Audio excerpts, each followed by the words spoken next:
Chee! Let's Labubify my kid's pencil box with a 3D pen for back to school.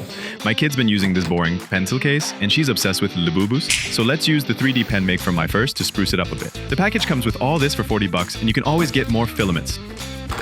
I like this pen because it doesn't get too hot, so you won't burn yourself with the tip or filament. So let's start. I just put down the base with yellow. Then I went on to make the face out of pink. Just a big circle. Next, I did the fur in purple. Just colored the ears and around the face. Next, in yellow, I did the eyes and teeth. Now for the hard part, and outline everything in black.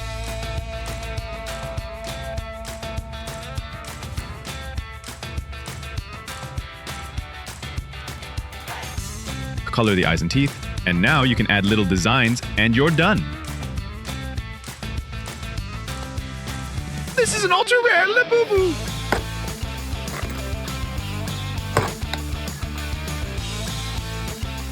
Don't forget to like and subscribe for more!